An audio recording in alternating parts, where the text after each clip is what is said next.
Bom, então hoje a gente vai dar continuidade ao estudo dos sistemas hidráulicos de tubulações, só que a gente vai focar em três coisas distintas.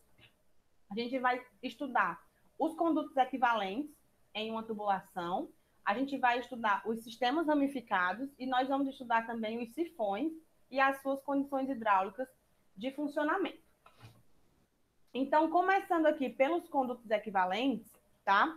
A gente tem que lembrar que o conduto equivalente ele pode ser equivalente a um outro conduto ou a um sistema de condutos, contanto que a perda de carga total em ambos seja a mesma e para a mesma vazão transportada também. O que é que isso quer dizer? Né? Como assim? A gente vai ter lá um conduto, sei lá, eu tenho esse conduto aqui, que ele tem um comprimento L1 e um diâmetro D1. E ele transporta a vazão Q.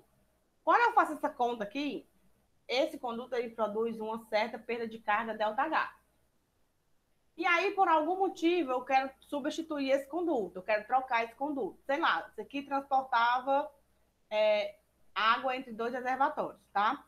E aí, esse reservatório aqui da direita ficava no terreno do meu vizinho e eu briguei com ele, agora não quero mais que ele fique aqui, vou trazer para dentro do meu terreno e aí vou ter que encurtar aqui a minha distância, certo? Vou ter que encurtar aqui a minha distância. Só que esse meu sistema, ele é todo projetado para ter essa perda de carga ΔH. E eu não quero mudar essa perda de carga, porque, sei lá, mantive o mesmo desnível. Tá? Situação hipotética. Então, eu quero saber qual é o diâmetro que eu tenho que colocar aqui, D2, para que, para esse comprimento aqui, né, L2, esses sistemas, eles sejam equivalentes entre si, considerando que a vazão que vai passar aqui é a mesma, tá? Esse reservatório aqui R, ele é fixo, ele não mudou de lugar. Eu só fiz trazer o meu reservatório lá que ficava no terreno do meu vizinho. Depois da briga, eu quis trazer para dentro do meu terreno e acabou, né? Então, vai ficar aqui, eu quero encurtar, mas eu quero manter a mesma perda de carga. Então, isso aqui, essa situação, é quando eu tenho um conduto equivalente a outro conduto. E a gente também pode ter um conduto equivalente a um sistema. Por exemplo, eu tenho aqui uma tubulação que tem uma redução brusca para um outro diâmetro, tá? Aqui eu tenho um D1, aqui eu tenho um D2. E a mesma vazão. Essa aqui é o mesmo sistema. De repente, eu não quero mais ter essa perda de carga localizada aqui. Eu quero substituir isso aqui por um diâmetro único, mas que eu permaneça com a mesma vazão transportada e com a mesma perda de carga transportada. Eu quero saber qual é o comprimento que eu tenho que colocar aqui esse tubo para que eu utilize um único diâmetro e eu permaneça tendo a mesma perda de carga no meu conduto que eu tinha antigamente, né? Quando eu estava com os dois. E esses tubos podem estar assim também, ó. Eu venho aqui, aí tá aqui uma tubulação vindo para cá, outra vem para cá, né? Nossa, como ficou estranho. Não, tá certo, é porque tá mal desenhado mesmo. Né? E aí continua aqui com o mesmo.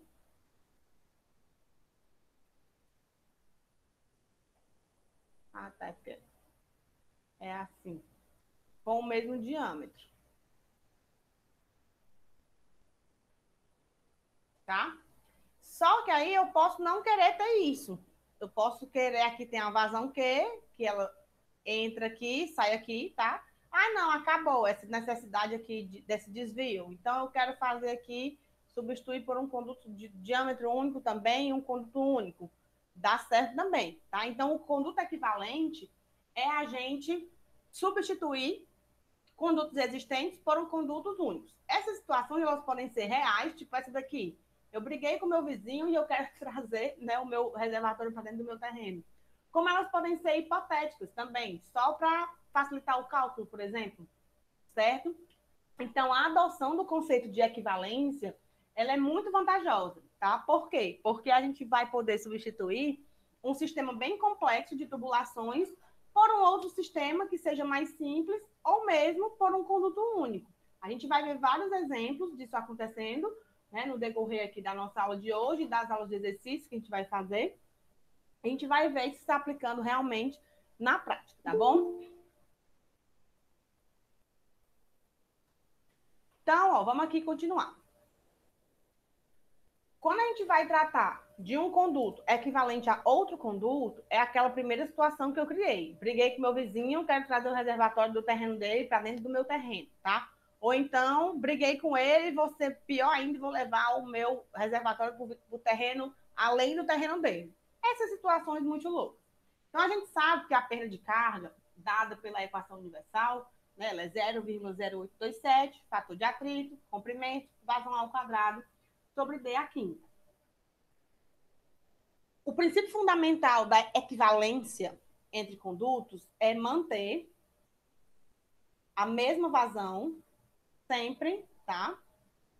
E a mesma perda de carga. Então, quando eu for trocar um conduto por outro, eu tenho que ter certeza que a minha perda de carga na primeira situação, no primeiro conduto, seja igual à perda de carga no segundo conduto. Então, eu vou substituir aqui essa galera para as minhas duas perdas de carga. Isso aqui é igual a isso aqui. E a minha vazão, ela tem que ser igual também, porque é uma premissa básica, tá? Da nossa equivalência de condutos.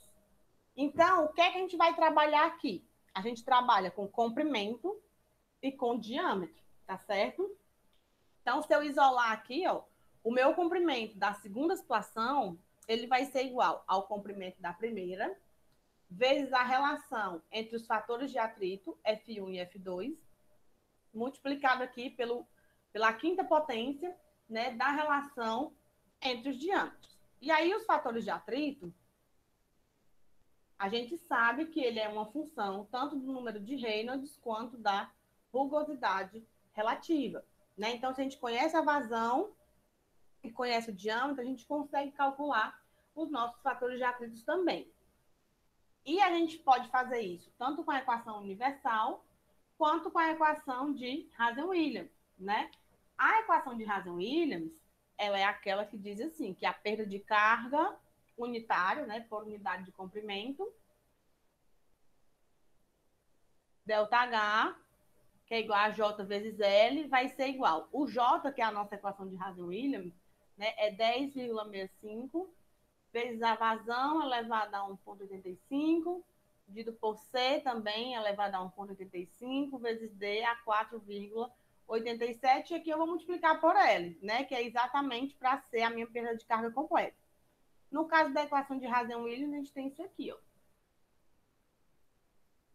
constante, né, para poder cancelar. Então, utilizando essa equação de Hazen-Williams, a gente vai ter que o segundo comprimento, né, o comprimento do conduto equivalente, ele vai ser o comprimento da tubulação original, a relação entre os Cs, né, entre os coeficientes de Hazen-Williams, só que aqui é C2 sobre C1, aqui é igual, elevado a 1,85, e a relação entre os diâmetros, D2 sobre D1, elevado a 4,87. Então, a gente vai conhecer os materiais das tubulações, podem ser, inclusive, iguais, tanto o C quanto o fator de atrito, né, e a gente tem essas duas relações. Nós vamos trabalhar mais com a da equação universal, tá? Mas nada impede que em algum momento a gente queira utilizar a equação de Hazen-Williams, não.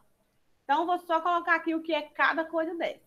O L1, ele é o comprimento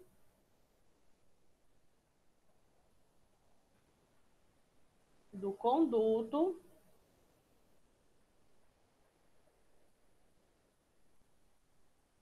que será substituído.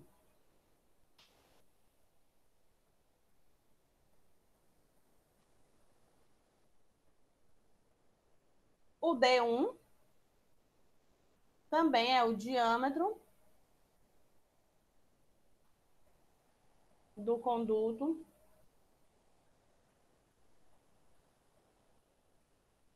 que será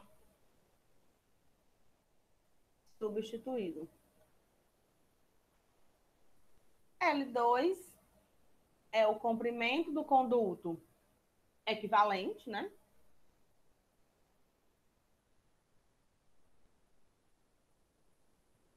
Do conduto equivalente.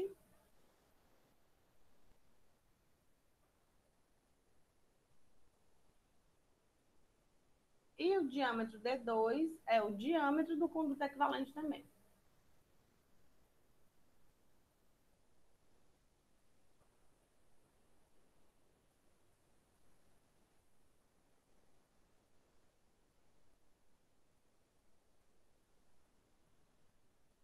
Pronto. Essas são as características quando a gente quer substituir um conduto por outro. Esses condutos que serão colocados no lugar de um existente têm que satisfazer a essa relação aqui, tá? Quando a gente quer colocar um conduto no lugar de um sistema, né, quer calcular o conduto equivalente a um sistema, aí a situação fica um pouquinho mais complexa. Por quê? Porque a gente vai ter dois tipos possíveis da gente associar um sistema. Se vocês lembrarem lá dos meus desenhos terríveis que eu fiz lá no primeiro slide, a gente pode ter um conduto imediatamente colado no final de outro, ou eu posso ter dois condutos que eles saem do mesmo ponto, passam por caminhos diferentes, depois se encontram de novo e seguem a seguir. Então, a primeira situação que eu descrevi é a associação que a gente chama de associação de condutos em série, né? Ou sistemas em série, que é aquele onde as tubulações constituintes do sistema, elas são interligadas de forma consecutiva, né? Um tubo atrás do outro, de modo que a vazão que está percorrendo ali, ela sempre tem que percorrer o mesmo caminho sem nenhum desvio. Então, vou só escrever isso aqui. É aquele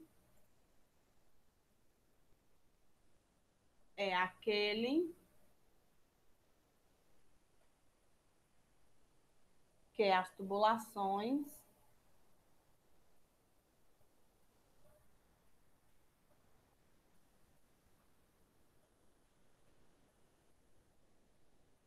constituintes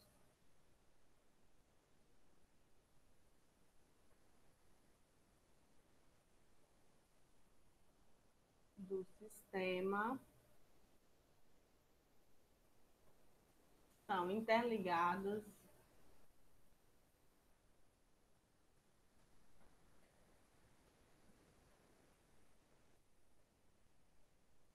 de forma consecutiva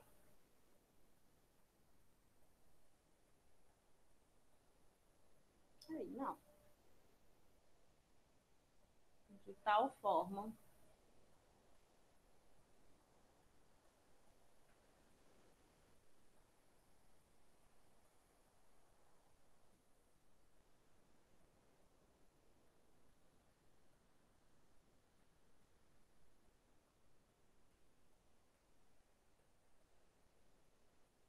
todo o caminho sem desvios. Só escrevendo aquilo que eu tinha acabado de falar. Então, o que, é que a gente tem aqui? Ó? O primeiro trecho vai ter um diâmetro D1, um diâmetro L1. A vazão que entra aqui vai ser a mesma o tempo inteiro, ela não vai mudar. Né? A vazão vai ser sempre constante. Aqui a gente tem a entrada e a saída, né? E cada trecho desse aqui, se analisado isoladamente, ele nos dá uma perda de carga individual.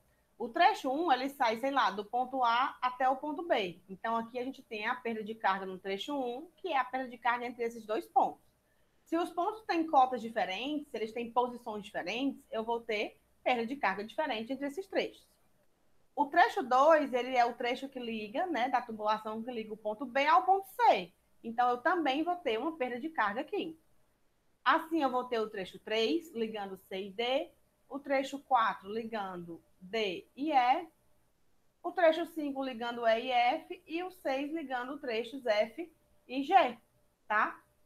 Então, o que é que a gente tem? A gente tem cada trecho desse passando aí a mesma vazão e com as suas respectivas características de diâmetro e comprimento, tá? Considerando que são todos diferentes. Cada trecho desse vai me dar uma perda de carga aqui relativa a ele, tá certo?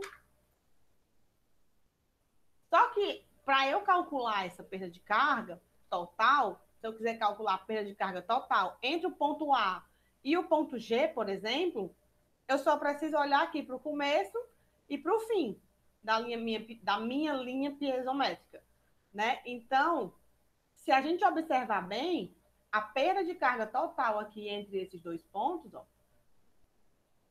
ela vai ser exatamente igual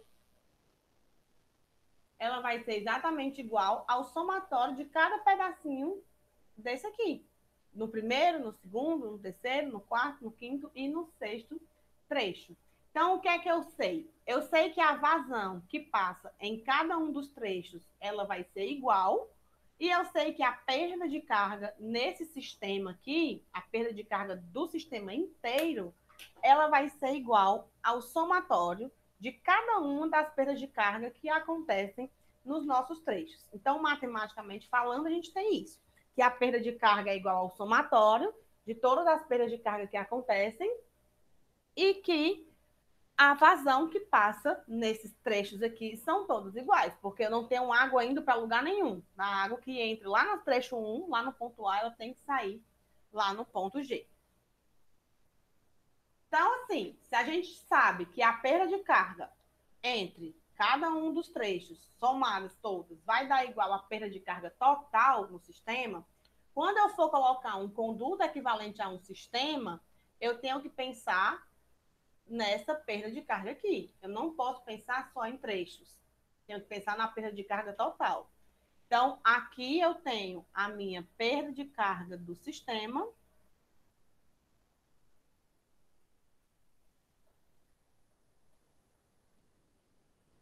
É igual ao somatório das perdas de carga em cada um dos trechos. Perdas de carga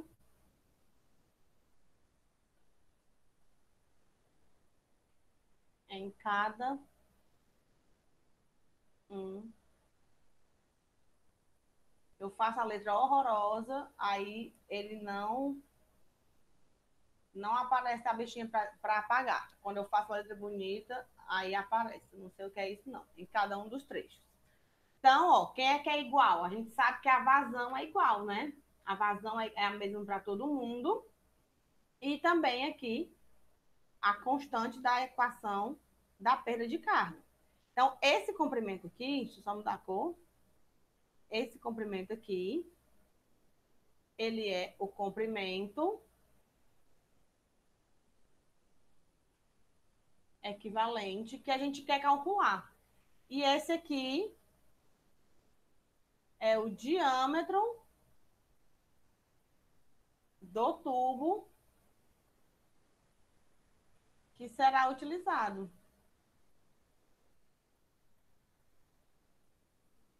Tipo, eu quero substituir todo mundo por um diâmetro único, né? Então eu vou lá e coloco.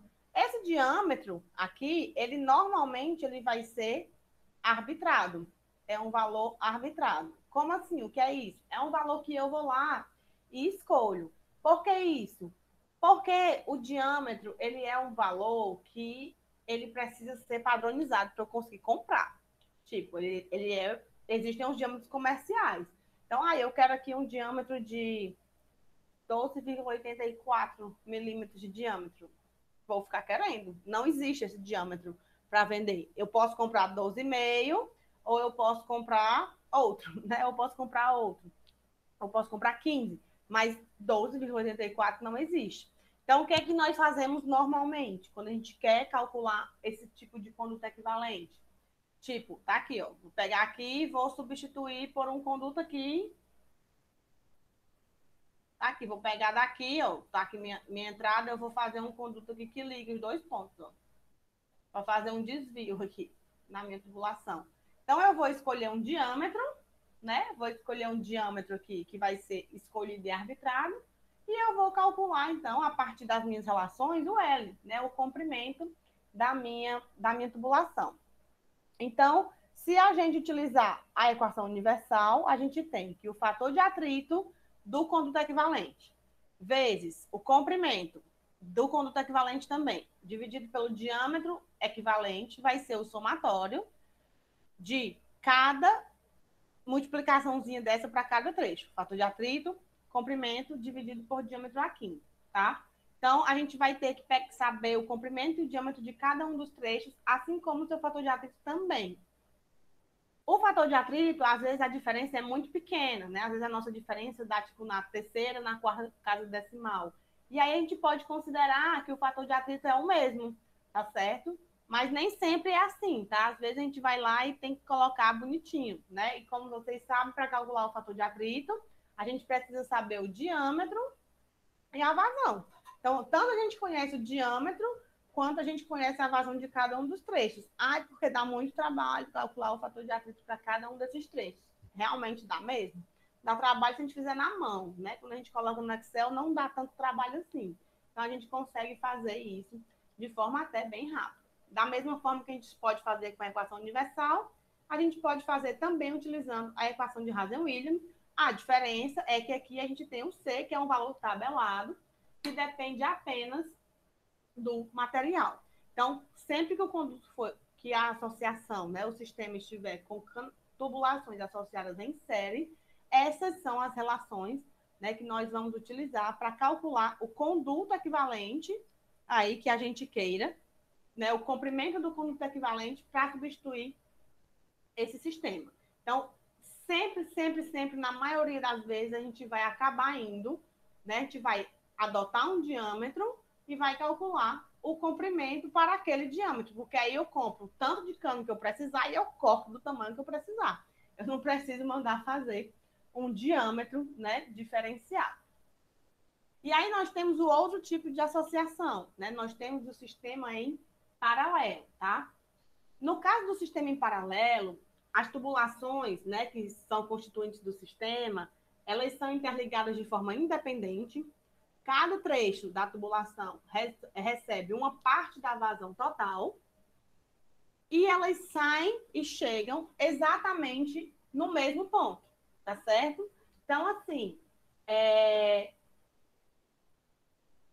os pontos, né, que a vazão vai percorrer, eles não são mais únicos. Tipo, a vazão vai entrar e cada trecho aqui da minha associação, do meu sistema, vai conter uma parte da vazão total. Né? Elas vão se separar e depois elas vão se unir novamente. Então, aqui no sistema em paralelo, eu coloquei aqui,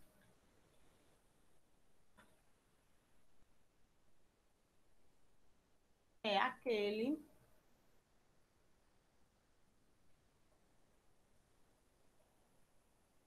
em que as tubulações constituintes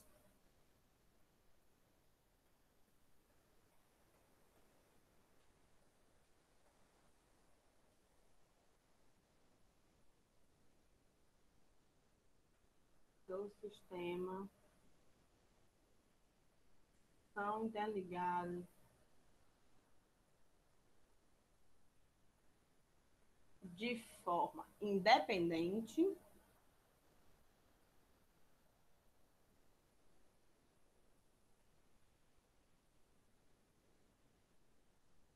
tá ok? Os pontos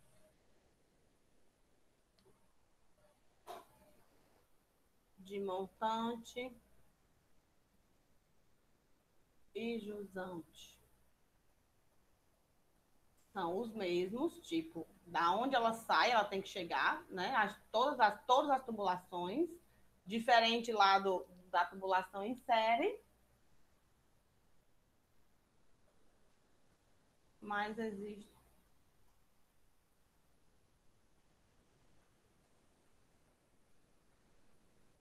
mais de uma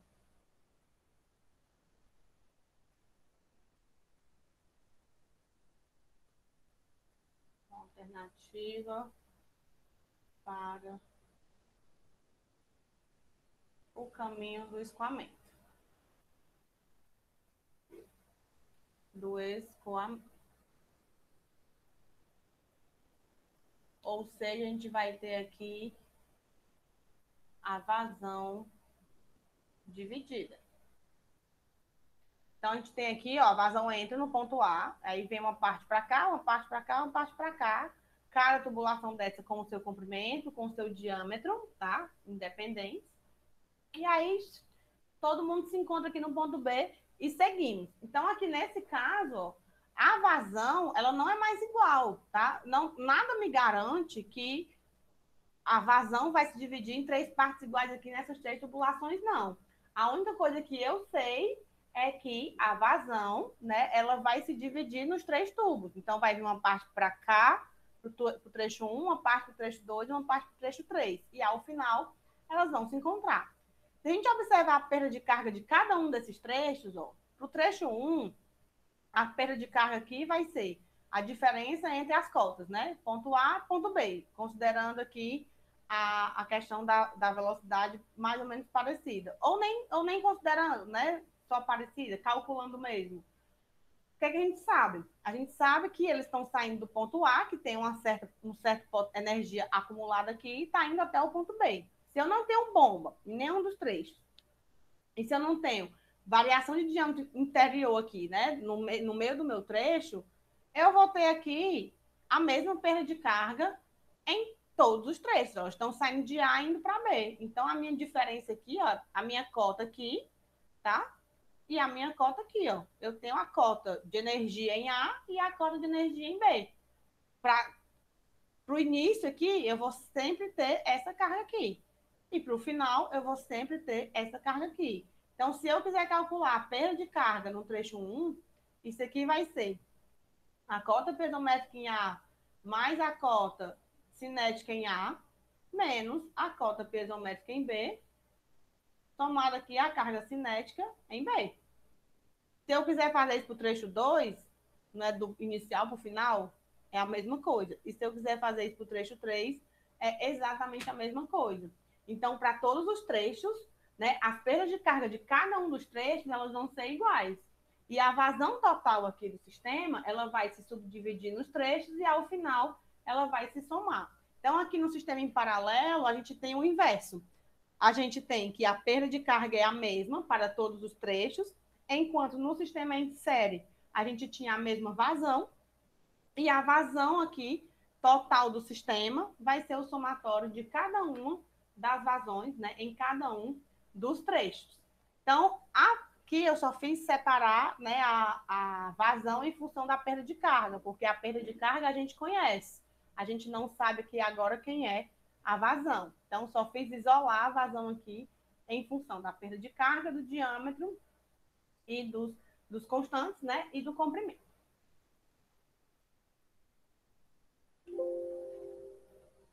Eu não apaga isso aqui. Então, o que a gente vai ter? Né? Eu tenho aqui os meus três condutos e agora eu quero substituir isso aqui por um conduto único. Sei lá, eu quero um conduto que faça isso aqui. Tá? Esse conduto único aqui, ele vai ter um comprimento L, um diâmetro D também, né? Então, o L aqui é o nosso comprimento equivalente. E o D é o diâmetro comercial também arbitrado. Eu vou escolher um diâmetro comercial existente para ir comprar, né? Eu não vou substituir por uma tubulação que não existe. Então, aqui a gente tem a vazão, da mesma forma que a gente teve lá para o sério, a gente tem aqui. Isso aqui é a vazão total do sistema, que será a vazão que vai ter que passar no conduto equivalente. Aqui são as vazões em cada um dos trechos.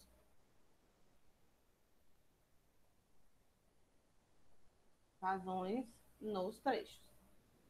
Calculadas bonitinhas, né? Então, eu posso levar todo mundo ao quadrado, né? Sem maiores... Na verdade, não posso, né? Levar todo mundo ao quadrado, porque eu tenho um polinômio aqui, tô louca. Eu tenho uma série. Então, o que é que eu posso fazer aqui, ó? Quando eu tirar a raiz de ΔH, fica mesmo para todo mundo. Isso aqui também fica o mesmo para todo mundo, né? Quando eu tirar todo mundo do radical. Aí eu tenho aqui a raiz de D a quinta sobre FL. Raiz de D1 a quinta sobre FL. Raiz de D2 a quinta sobre F2, D2 e assim sucessivamente. Então, eu tenho que a raiz de D a quinta é D elevado a 5 dividido por 2. Então, é 2,5. E a raiz de FL eu posso levar também a 0,5. Então, a relação que eu vou ter aqui é diâmetro equivalente, elevado a 2/5, fator de atrito elevado a 0,5, né, que é a raiz, e aqui é o comprimento equivalente. Da mesma forma, a gente pode simplificar e admitir que todos os fatores de atrito são iguais de cada uma das tubulações e também do comprimento equivalente, ou pode calcular cada um deles, tá? E também podemos fazer aqui a aproximação, né, utilizando a equação de Hazen-Williams, só que aqui a vazão é elevada a 1,85. É o mesmo procedimento, é sair somando as vazões para encontrar uma relação entre um tubo equivalente e vários tubos que eu tenho ali querendo, então, substituir, certo? Aí eu vou fazer um exemplo aqui, só para a gente fixar, antes da gente entrar aí no âmbito, né, dos sistemas ramificados, tá? Para efeito de simplificação de cálculo, deseja-se substituir os trechos 1, 2 e 3 da tubulação por um conduto único. São dadas as características de cada um dos trechos. O trecho 1, comprimento igual a 500 metros e diâmetro de 1 polegada. Então, L1 é 500 metros. E o diâmetro 1, 1 polegada, 25 milímetros. Comprimento 2, trecho 2, o comprimento 2 igual a 950 metros. E o diâmetro 2 polegadas. 2 vezes 25, 50, né? Comprimento equivalente aqui do trecho 3, ó, no trecho 3, comprimento igual a 1.400 metros e o diâmetro igual a 100 polegadas, ou a 4 polegadas, que é diâmetro 3 igual a 100 milímetros. Considere o fator de atrito da tubulação equivalente igual ao fator de atrito em cada trecho e calcule o comprimento do conduto do conduto equivalente se as tubulações estiverem associadas em série ou em paralelo, tá? Então, assim, a gente vai fazer isso, né? A gente vai resolver esse sistema. Então, vou fazer aqui o desenho, né, para a tubulação associada em série e para a tubulação associada em paralelo. Então, a gente tem 3 trechos. Primeiro, de 500, 950 e 1.400, e o diâmetro também é crescente. Então, eu tenho aqui um primeiro trecho pequenininho, depois eu tenho um segundo trecho maiorzinho, que dobra, né, de tamanho também. E depois eu tenho outro trecho que dobra também, né, 4 polegadas e 1.400. Então,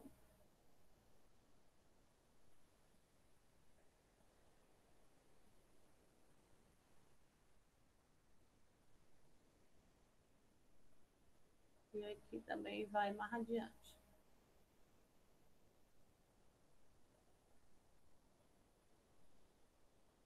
Pronto, então eu tenho essa tubulação aqui. Aqui, 1 polegada, 1, 2, 4, 500, 950, 1.400. 500, 2 polegadas, 950, 4 polegadas, 1.400 metros. Aqui é só para a gente ter noção, tá? Ele pede para a gente considerar o fator de atrito do comprimento equivalente para o mesmo das tubulações. Então, a gente sabe, né, que para o conduto em série, a gente tem fator de atrito. Ó, deixa eu voltar lá. Fator de atrito vezes o L dividido por D à quinta vai ser igual ao somatório, fator de atrito sobre o L, vezes o L dividido por D à quinta. Fator de atrito vezes o comprimento equivalente, dividido pelo diâmetro equivalente aqui também, né? Elevado à quinta vai ser o somatório dos FI, LI, D à quinta I, tá? Aí eu peço o comprimento equivalente. Aí eu digo, mas tipo,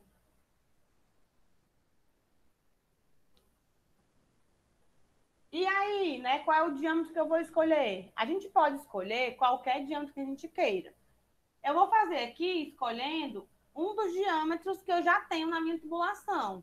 É obrigado a fazer isso? Não, eu posso querer levar todo mundo aqui para, sei lá, 8 polegadas de diâmetro e calcular o comprimento. Eu não especifiquei isso no meu enunciado, tá? Normalmente, quando eu não estou fazendo o exemplo, eu especifico qual é o diâmetro que eu quero. Então, assim, vou substituir todo mundo por um dos meus valores. E aí eu que vou escolher qual é o que vai ficar, qual é o que não vai ficar, tá? Então, vou primeiro fazer para o meu diâmetro de 1 polegada. Então, para diâmetro equivalente igual a 1 polegada, que é igual a 25 milímetros, né, a gente tem fator de atrito vai embora, né? Então, já posso cancelar ele aqui, ó. Eu vou ter o meu comprimento equivalente, que eu não sei quanto é, dividido pelo meu diâmetro equivalente aqui, que é o que eu quero, que eu já escolhi, né? 25 milímetros. Eu posso calcular todo mundo em milímetro, todo mundo em metro, eu posso deixar todo mundo em polegada também, uma vez que vai ser todo mundo dividido pela mesma coisa, né? A relação fica igual. Então, eu vou deixar em polegada, que é mais fácil. 1 polegada elevada à quinta vai ser igual ao comprimento do primeiro trecho, 500 metros,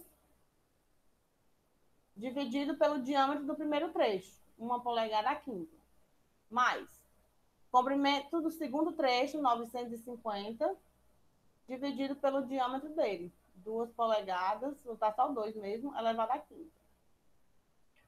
Comprimento do terceiro trecho, 1.400, dividido pelo diâmetro 4, elevado à quinta. Então, aqui nesse caso, o comprimento equivalente, para que a gente tenha a mesma perda de carga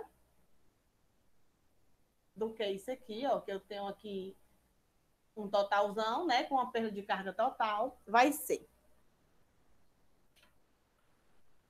500 mais 950 dividido por 2 elevado à quinta, mais 1.400 dividido por 4 elevado à quinta. Isso aqui, vezes 1, né, 531,05 metros. Vou botar aqui 531.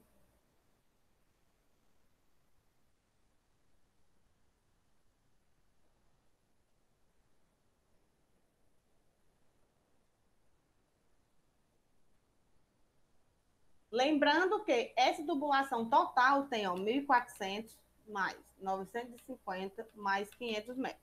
Eu tenho aqui um comprimento total de 2.850 metros, tá? De extensão.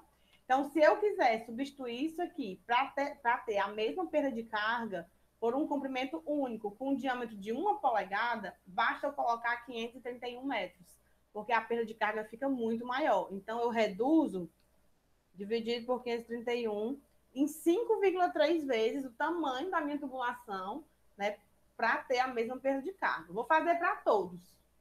Para o diâmetro equivalente igual a 2 polegadas. Tá? Vou só colocar logo em polegada, porque não vou perder tempo transformando não, que dá para usar em polegadas mesmo.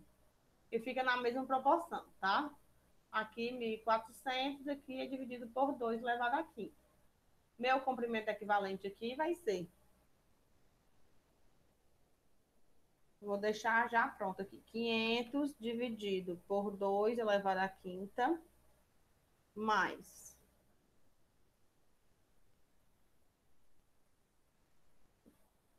950, droga, tem que abrir um primeiro parênteses, 500 dividido por 2 elevado à quinta, mais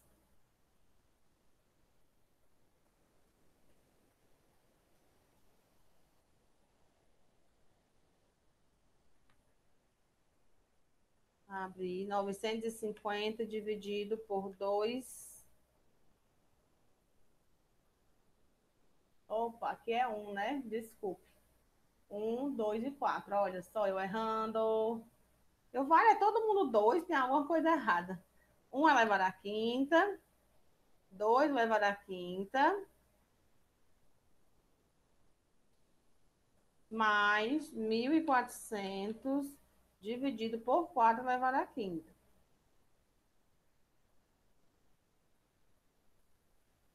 Isso, todo mundo aqui, vezes 2 elevado a 15. Aí aqui a gente vai ter um comprimento equivalente de 1.493,75 metros.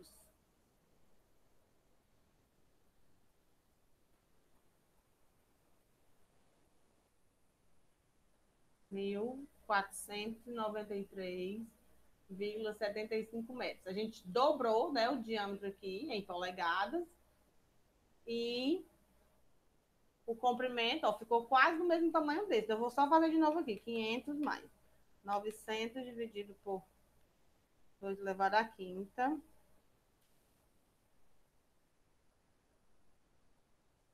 mais 1.400 dividido por 4 elevado à quinta. Essa, galera, toda vezes 2 elevado à quinta. Agora eu já encontrei um valor totalmente diferente. Não dá certo fazer duas vezes. A gente tem que fazer a primeira e encarar, né? 500, 900.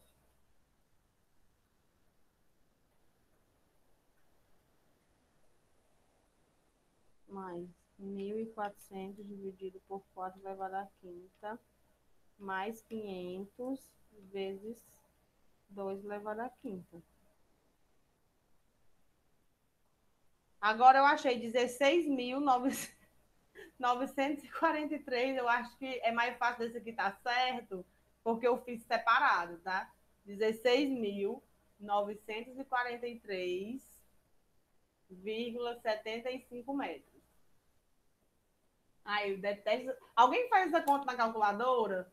Só para poder conferir comigo, porque como eu fiz, eu encontrei dois valores diferentes, então eu queria só saber se tá certo, tá bom? Ó, aqui, quando a gente passa para um diâmetro de 2 polegadas, tipo, todo mundo com 2 polegadas, aí eu já preciso de 16 mil metros para causar a mesma perda de carga do que essa minha associação aqui causa em 2.850, tá?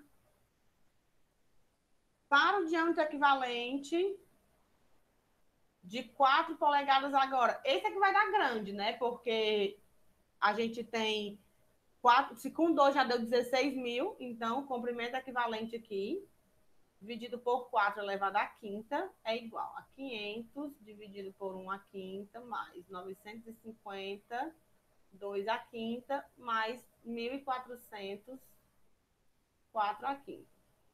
Então, nosso comprimento equivalente aqui, para um diâmetro de 4 polegadas, né, vai ser.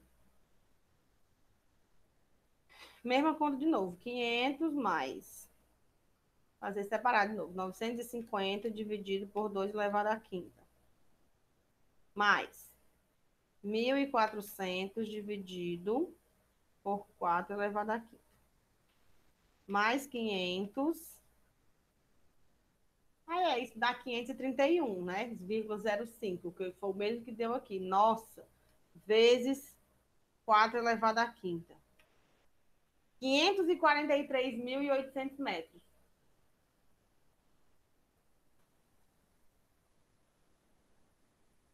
Só 500 quilômetros, né, de tubulação.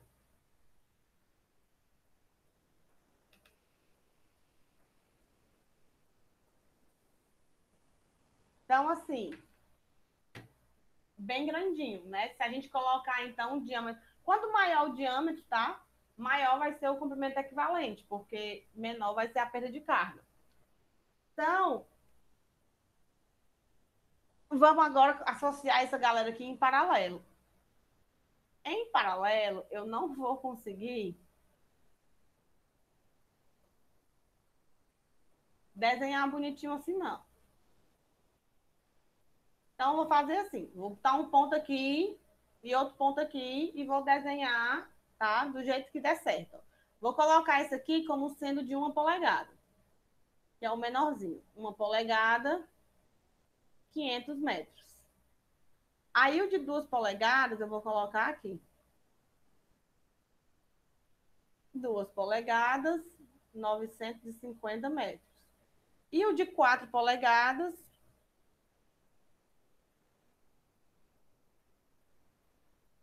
4 polegadas e 1.400 metros. Todo mundo saindo do mesmo ponto e voltando para o mesmo ponto. Esse daqui está muito bandoleiro, fazer assim.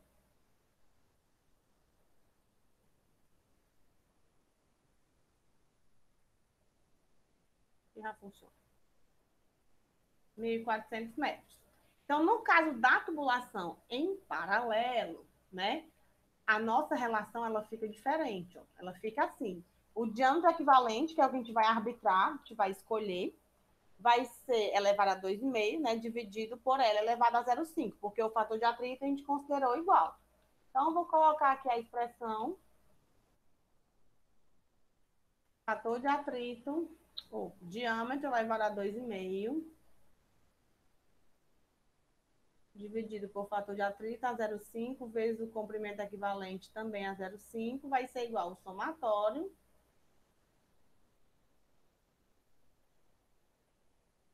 Um é grande demais, o outro é pequeno demais. Aos diâmetros de cada um dos trechos, o fator de atrito e o comprimento de cada um dos trechos também. Só que aqui, isso é igual a isso, né? Então, a gente vai ter só a relação entre o diâmetro e o comprimento. Então, para o diâmetro equivalente igual a 1 polegada também, né? Aí a gente vai ter, ó. Eu vou logo colocar aqui uma expressão geral, fazer assim. Diâmetro equivalente elevado a 2,5 dividido pelo comprimento aqui elevado a 0,5 vai ser igual ao primeiro diâmetro aqui, que é 1 polegada. Ai, que susto. 1 polegada elevada a 2,5 dividido por 500 elevado a 0,5 mais 2 dividido por 950 elevado a 0,5 mais 4 dividido por 1.400 elevado também a 0,5. E aqui todo mundo a 2,5, né? Aí eu vou fazer logo esse valor aqui e depois saio só substituindo, que aí fica mais fácil.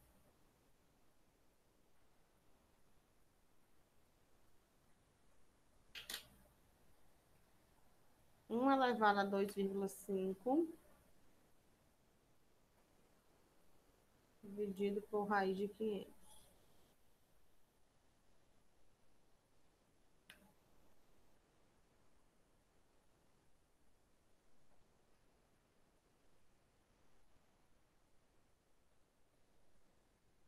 Mais 2 elevado a 2,5 dividido por raiz de 950 mais 4 elevado a 2,5 dividido por raiz de 1.400. Essas continhas são chatas.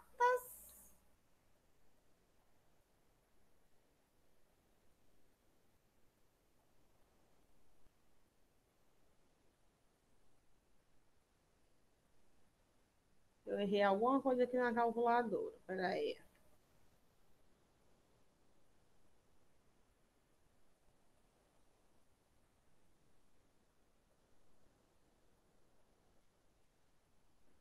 Cheio.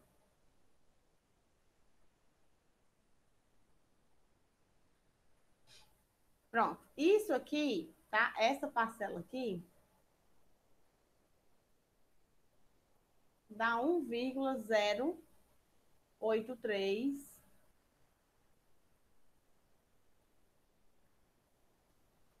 1,0834899. Vou aproveitar bem muitas casas decimais aqui. 1,0834899. Pronto. Agora eu vou só substituir aqui direto. Para o diâmetro equivalente igual a 1 polegada, eu tenho 1 elevado a 0,5 sobre 2,5. Mas eu estou tão trocando de expoentes hoje, leque a 0,5 igual a 1,0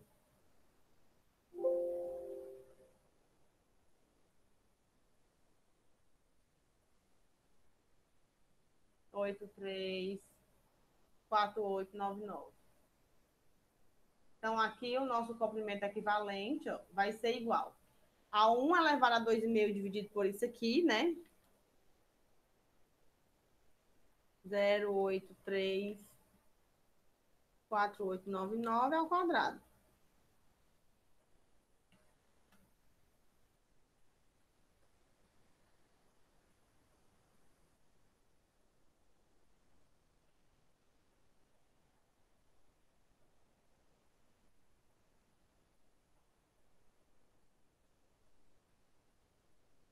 Aqui, meu comprimento equivalente deu mínimo, deu 0,85. Nem 1 metro, para poder a gente chegar nessa perda de carga. Se for 2 polegadas,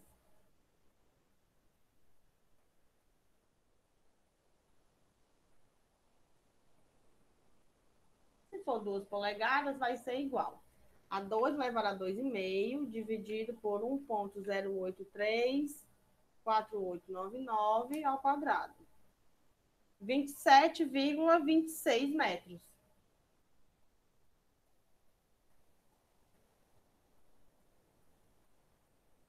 E se for 4, o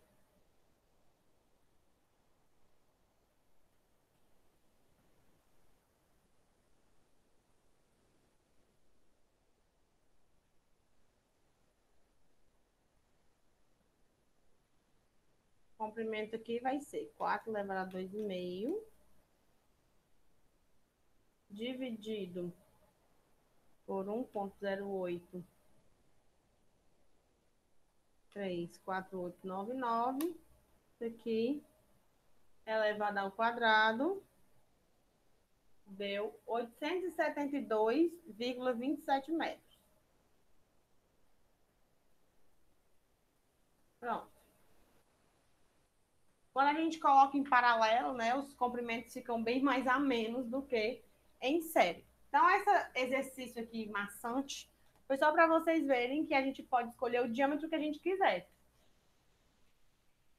Não é obrigatório pegar o maior ou pegar o menor, não, tá? Aqui eu quis fazer todos, mas obviamente vão dar comprimentos diferentes, né? Dependendo do diâmetro que a gente escolha. Aqui é diâmetro igual a 4 polegadas. A gente vai ter um comprimento equivalente aqui para cada um dos diâmetros que a gente escolher. Então, vamos seguir.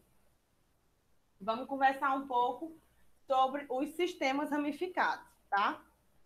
Dentre os sistemas ramificados, a gente tem 2 tipos de sistemas. O primeiro deles é a tomada d'água entre os 2 reservatórios, que eu já adiantei aqui. Tomada d'água entre os 2 reservatórios. E a gente tem também um problema que é um problema com 3 reservatórios.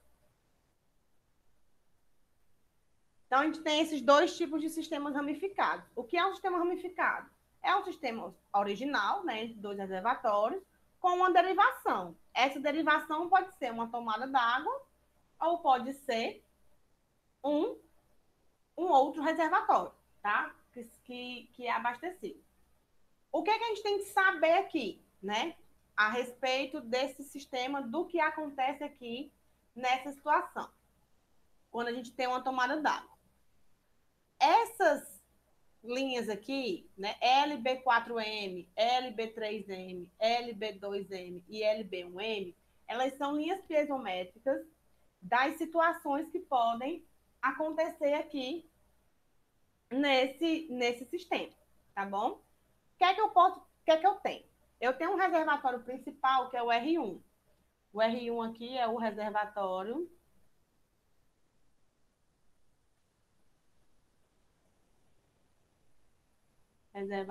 principal. O seu reservatório principal, ele sempre vai abastecer o sistema. Então, R1 sempre vai perder a água aqui, ó. O sistema, a tubulação que sai de AB, ela sempre vai ter uma vazão, porque ele é o reservatório principal. E o reservatório principal, ele sempre vai estar ali na ativa. Então, R1, por ser o reservatório principal, ele sempre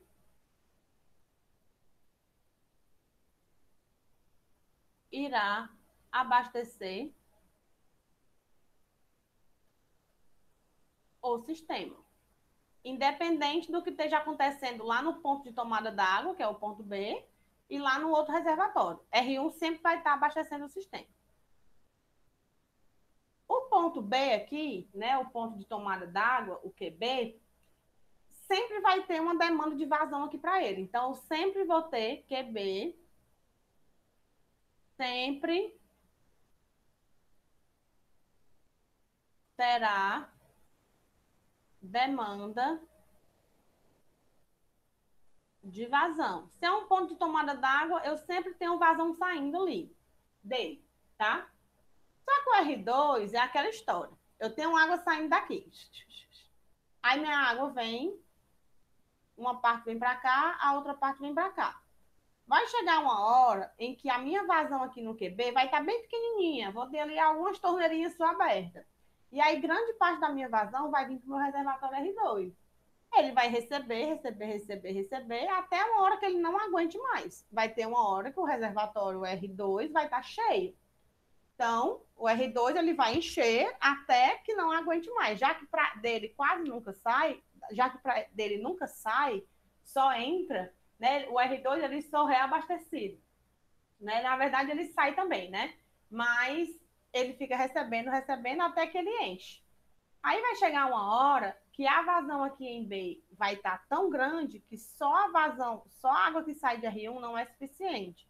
Eu vou precisar consumir aqui a água do reservatório R2 também. Então, o reservatório R2 ele pode ser abastecido, ele pode permanecer cheio e ele pode abastecer QB também. Então, o R2 ele tem algumas alternativas a mais.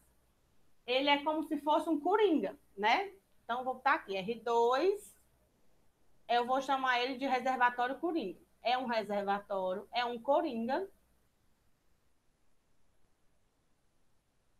que pode ser abastecido por R1,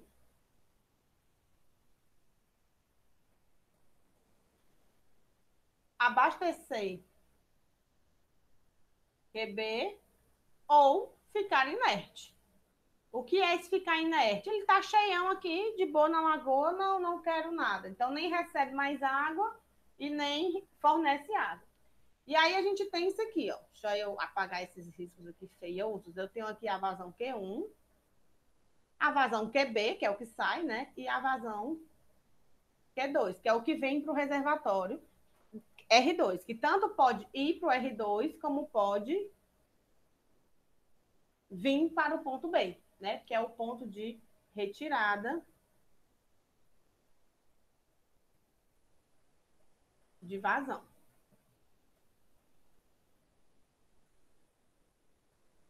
Aí aqui o que é que nós temos? Nós temos algumas situações. Eu vou começar pela situação lá de cima, né? A situação L, B1, M. Que é essa linha aqui que eu vou pintar de roxo. O que é que está acontecendo aqui, ó? A linha, ela decresce. No primeiro trecho, ela vem decrescendo. Óbvio, todas as cotas, todas as linhas, elas piezométricas, elas vão da maior cota piezométrica para a menor cota piezométrica, né? Na verdade, da maior para a menor cota piezométrica. Vocês entenderam. Então, o que é que acontece? O L1 aqui, o R1, é a maior cota piezométrica que eu tenho. Então, todas as minhas situações vão decrescer aqui até que eu chegue no ponto B. E aí, o ponto B é o meu ponto de observação. O que acontece nesse trecho aqui é que a gente tem que observar, porque é esse trecho aqui que está me dizendo o que é que está acontecendo nesse escoamento. Aqui na primeira parte, todos os escoamentos estão vindo de R1 para B, todos. Esse que eu marquei em lilás, esse que eu vou marcar aqui em azul claro, esse que eu vou marcar aqui em verde claro, e esse que eu vou marcar aqui em laranja. Toda essa galera aqui, certo? Ela tá vindo de R1 até B. Quando eu chegar aqui, pegar o lilás novo, em B1, ó, aí o que é que eu tenho? Eu tenho uma linha piezométrica que ela vem de B1 até M. Ela também vem decrescendo. E se a gente observar, a linha B2, ela também está decrescendo, só que ela está decrescendo menos, tá? Em uma inclinação diferente. Mas ela também decresce. Então, o que é que eu posso sugerir? Eu posso sugerir, não, eu posso afirmar, né? Que a linha LB1M é a linha de configuração onde a água ela sai de R1 e chega até B e ela também continua vindo de B até R2, ó, porque eu tenho aqui uma cota piezométrica em B1 é maior do que a cota piezométrica, vou anotar aqui, cota piezométrica em B1 é maior do que a cota piezométrica no ponto M. Então, o escoamento está vindo de B para C, ou seja, eu tenho vazão vindo aqui. Logo, nessa configuração de linha piezométrica, R1 abastece o ponto B e o reservatório R2. Se a gente olhar aqui para essa que eu pintei de azul, o que é que eu tenho? A mesma coisa. Ó. A cota piezométrica do B2, ela também é maior que a cota piezométrica de M. Então, nessa situação, LB2M, R1 também abastece, é a mesma situação, só muda uma coisa. A inclinação da linha piezométrica.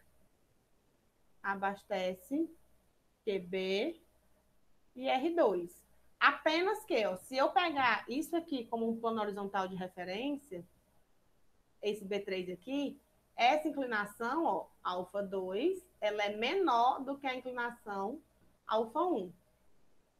Quero uma cor que não esteja aqui no meu arsenal, não tem, vou pegar o vermelho.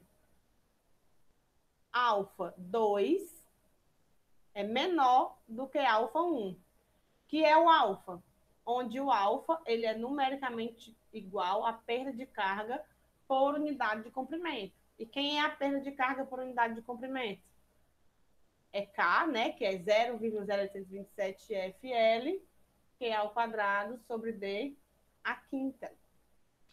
Ou seja, se a vazão aqui ela permanece a mesma, né, porque a vazão está indo para o R2, quem está causando interferência aqui na minha inclinação é o meu diâmetro.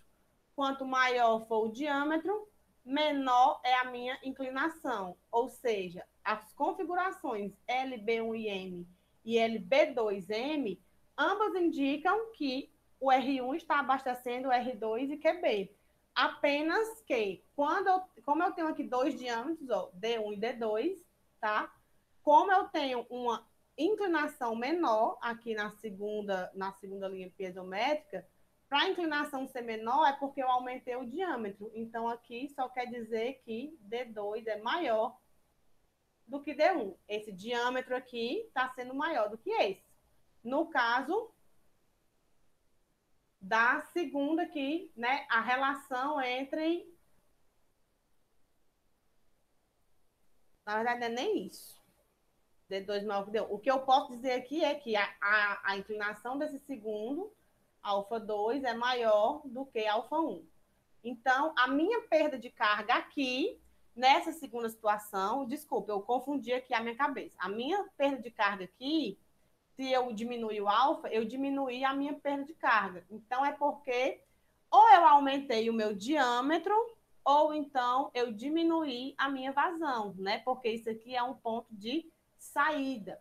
Então, nesse caso aqui, a vazão 2, vou botar assim, vazão no trecho, vazão B, né, que é a vazão de saída. Na segunda situação, ela é maior do que a vazão de saída aqui na primeira situação. Por quê? Porque quanto mais vazão sai, menor é a vazão que fica aqui.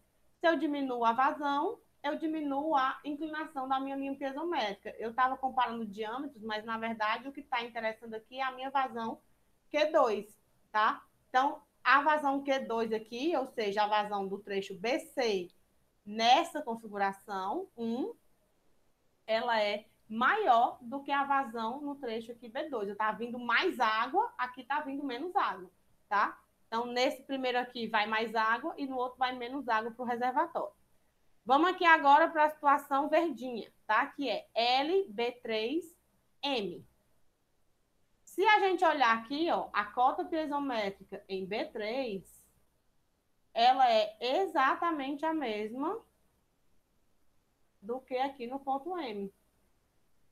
Se eu tenho a mesma cota piezométrica, as mesmas cotas piezométricas, a minha diferença entre elas é zero. Se eu não tenho perda de carga, é porque eu não tenho vazão. Se isso aqui está acontecendo, é porque a vazão Q2 ela é igual a zero. Se eu não tenho vazão aqui, nesse trecho, eu só tenho vazão, então, vindo daqui para cá. Então, na configuração LB3M, R1 abastece QB e R2 está cheio. Ou seja, a vazão aqui, 2, ela é igual a zero. Toda a vazão que está saindo do reservatório A está vindo embora. E na situação laranjinha, que é a última, a gente tem, ó, cota piezométrica em B4, ela está mais baixa do que a cota de M, então ela é menor do que a cota piezométrica em M. Isso quer dizer que o escoamento ele acontece de R2 até B, porque ele não acontece da maior para menor. Se ele está acontecendo de R2 para B, então a gente tem que na configuração LB4M, R1 e R2 abastecem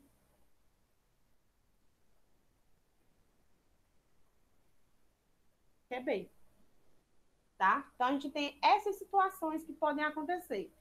Lembrando que essas duas primeiras é a mesma situação, tá? É R1 abastecendo os dois. Só que a demanda aqui, né? A demanda em QB é maior na primeira situação, na segunda situação do que na primeira, tá? À medida que eu vou aumentando a minha demanda, ou que eu vou enchendo o meu reservatório, né? A linha piezométrica, ela tende a se aproximar daqui, ó. Eu posso ter tanta demanda aqui que eu não vai sobrar água para ir para o R2. Então, não vou nem afirmar que o R2 está cheio. Não, eu vou dizer que R2 está inerte. Ele tanto pode estar cheião, como ele pode estar simplesmente não recebendo água, porque a vazão em 2 ela está nula. Quanto mais próximo o B1 vai chegando do B3, menor vai ser a vazão que vai vir aqui para esse reservatório. Esse foi o primeiro tipo de sistema ramificado que a gente tem. O segundo tipo de sistema ramificado que a gente vai ter é o problema dos 3 reservatórios. O que é isso, né? O problema dos 3 reservatórios. Eu tenho sempre um reservatório principal, que no caso aqui é o R1, tá? R1 é o nosso reservatório principal e ele sempre abastece o sistema. Ele sempre abastece, tá? Sempre abastece. Dele só sai. A gente tem o R3, que é o nosso reservatório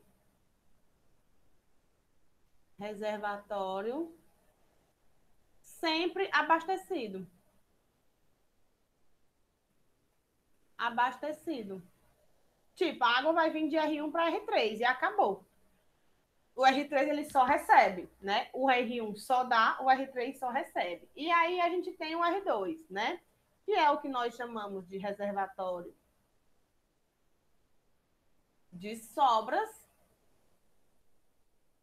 Até esse R2 aqui também pode ser chamado de reservatório de sobras, tá?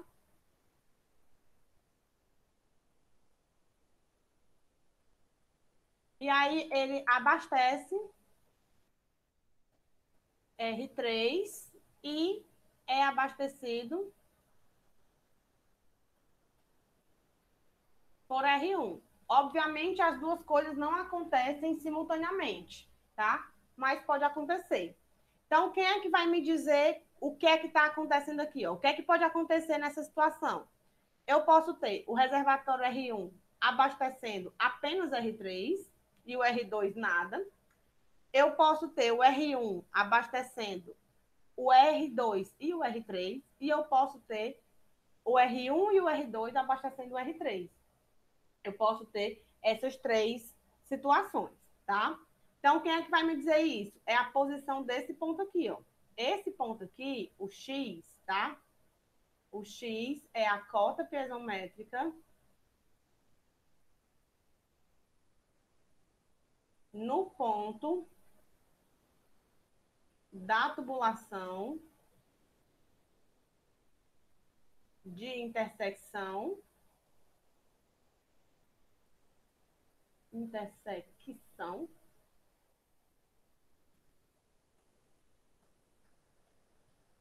das três tubulações. Então, aqui a gente sempre vai ter o Q1. Aqui a gente sempre vai ter o Q3. O que é que está me faltando aqui saber? O Q2. O Q2 ele pode ser de B para C, ele pode ser de C para B, ou o Q2 pode ser igual a zero. A gente tem essas três alternativas aqui, relativas ao reservatório R2. Então, se o X tiver igual, né? O X é o valor da cota piezométrica em B, então, se ele for igual a Z2, ó, que é essa cota aqui, a linha vai estar bem aqui, ó. Z2 é isso aqui. Então, o X for igual a esse aqui, o que é que a gente vai ter? Isso.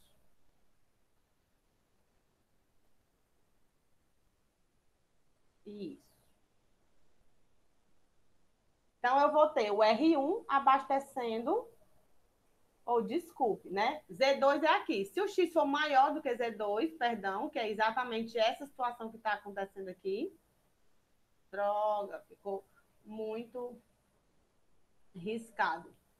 O R1, ele está abastecendo tanto o R2 quanto o R3, né? Então, nesse caso aqui, a vazão Q1 vai ser igual à vazão Q2 mais a vazão Q3.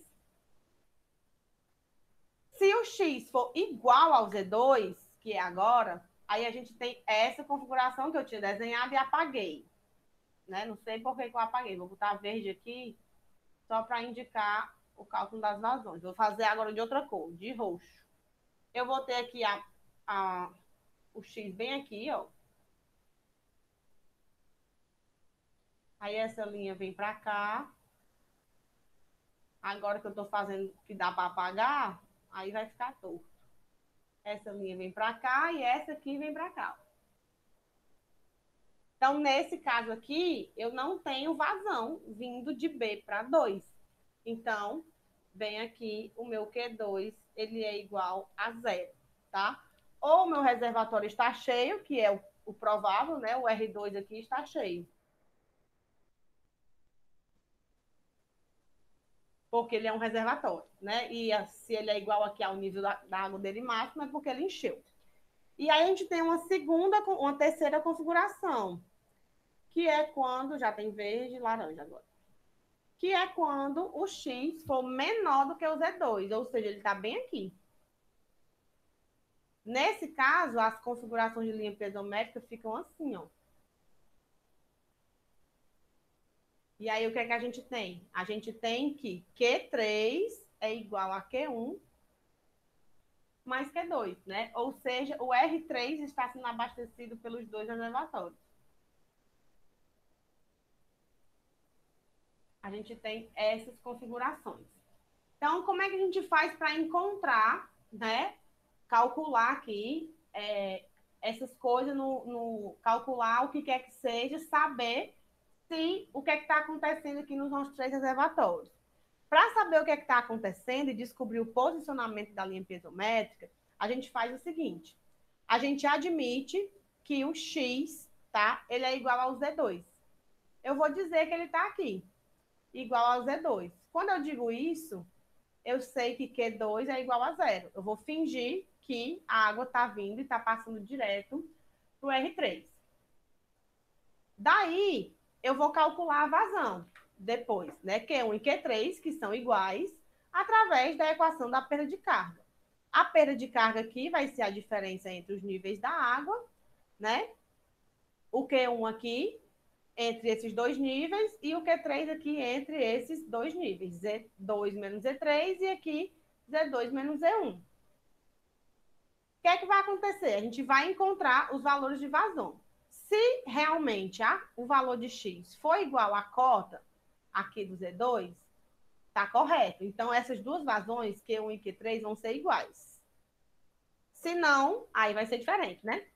Então, se Q1 for maior do que Q3, isso aqui for maior do que isso, é porque tem uma parte vindo para cá. Então, R1 abastece R2 e R3. Então, nesse caso, a gente sabe que a vazão em 1 vai ser a vazão em 2 mais a vazão em 3. E aí a gente sabe quem são as vazões em cada uma, né? Vazão em 1, vazão em 2, vazão em 3. Então, eu sei que o meu X, ele está aqui em cima. Mas eu só sei aqui, a minha referência era o Z2, né? Então, a gente substitui aqui a cota, né? Por X menos Z1, X menos Z2, X menos Z3. E se Q1 for menor do que Q3, então é porque tem vazão vindo para cá. Ó. Então, o meu X ele está abaixo, tá? Ao invés de ser C1 menos X, ó, Z2, X menos Z2, X menos Z3, é o contrário. É X menos Z1 mais Z2 menos X, né? Igual a X menos Z3. Então, a gente substitui aqui da mesma forma, cada tubulação com os seus parâmetros, né? E aí encontra os valores aí da cota X, tá? O X aqui é a nossa incógnita que a gente quer encontrar. Aí todo mundo a gente conhece. E aí fica faltando só o X. Então é assim que a gente resolve, é assim que a gente calcula um problema dos três reservatórios. Então, calcula o fator de atrito para cada tubulação, coloca o diâmetro e o comprimento bonitinho, e aí a gente descobre como é, né, que está sendo aí calculado. Mas a primeira coisa que a gente faz é admitir que, que a vazão 2 é zero, e aí depois, se não for, a gente vai lá e aplica aqui na sua respectiva equação para encontrar o valor de X, e assim a gente encontra a cota piezométrica do ponto B. Vamos falar aqui um pouquinho sobre os sifões para poder encerrar, né, rapidinho, tá? O sifão, a gente até já conversou um pouco, né? Acho que não, conversei foi em saneamento, me confundi. Eles são utilizados para transferir água de um reservatório ou de um canal, né? Pode ser de um canal também, para um ponto que seja na sua lateral, que seja próximo, né? E tenha um nível superior. A cota aqui tem que estar mais baixa do que a cota do nível da água. Só que entre eles existe uma zona alta, né? Existe um monte aí que é necessário a gente ultrapassar. Então, a pressão no ponto mais alto aqui, no nosso caso é o ponto C, ela tem que ser, no mínimo, igual à pressão de vapor d'água, né? Que para a água a 20 graus Celsius, ela é 2,352 kN por metro quadrado. Então, pelo menos aqui, igual à pressão de vapor, para que não aconteça o que acontece em bombas, tá? Porque quando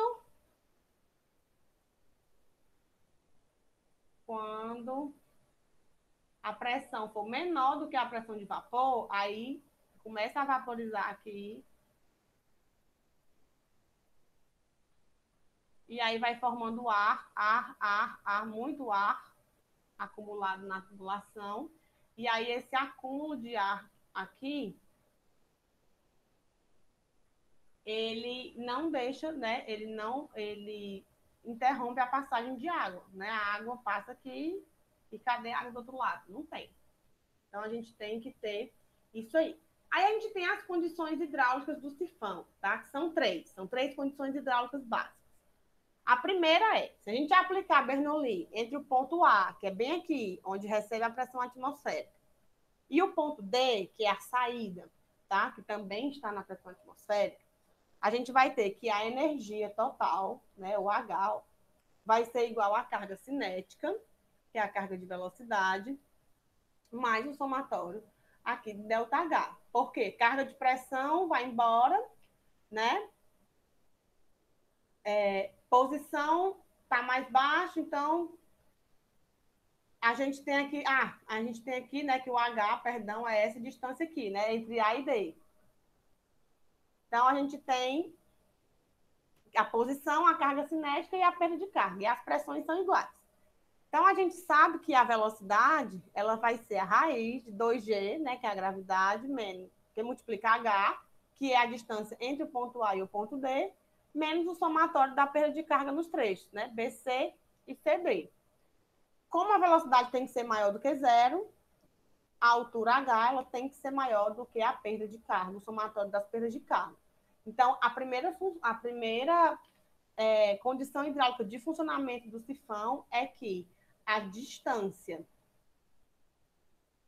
Deixa eu escrever isso aqui com outra cor.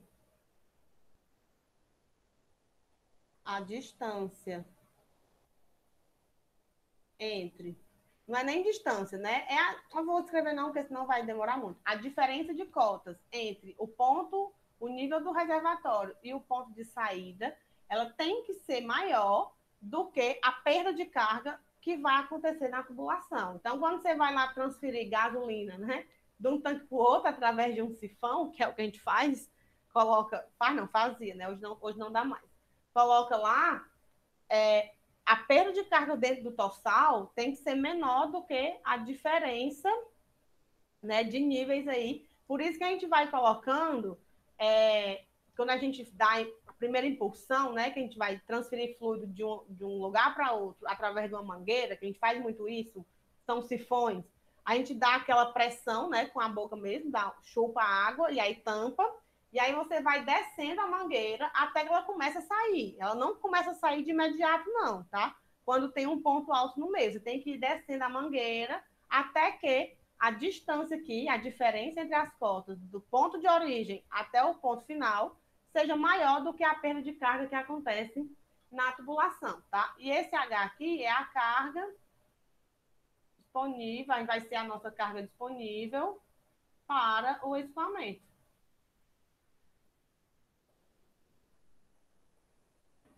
A segunda condição para o sifão funcionar é a seguinte: se a gente aplicar Bernoulli entre A e C, que é o ponto alto, tá? Aqui a gente tem a pressão atmosférica, né? Vai ser igual a H1, que é essa distância aqui, mais a carga cinética da velocidade, mais a carga de pressão em C, mais a perda de carga nesse primeiro trecho.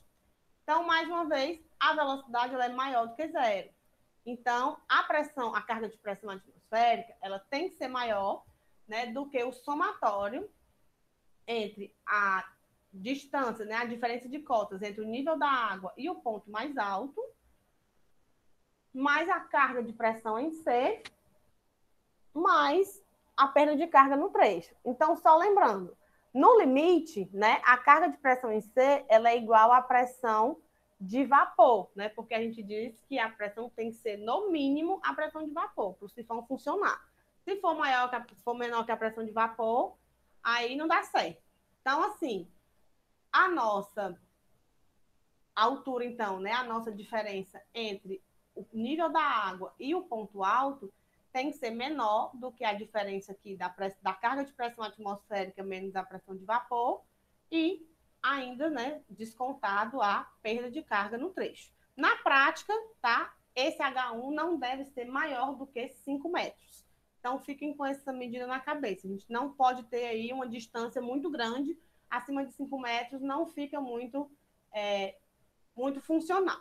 E para finalizar aqui por hoje, a gente tem a terceira condição hidráulica de funcionamento do sifão, tá? Se a gente aplicar a Bernoulli entre C e D.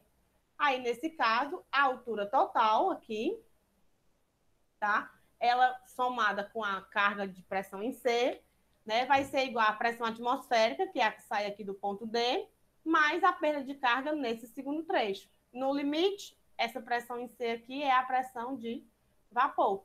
Então, o nosso H0, que é a altura total aqui, ela tem que ser menor do que a diferença dessas cargas de pressão, mais o somatório das perdas de carga no trecho CD. E na prática, né, o H0 ele não deve ultrapassar 8 metros. Então, a gente tem essa distância total aqui, ela tem que ser menor do que 8. E lembrando que esse H1 tem que ser menor do que 5. Então, o H tem que ser menor do que 3? Não. Aqui pode ser 7, contando que aqui seja só 1. Então, vai depender aí do arranjo que a gente tiver, tá? Na próxima aula, a gente vai fazer exercícios sobre isso para poder fixar melhor esse conteúdo.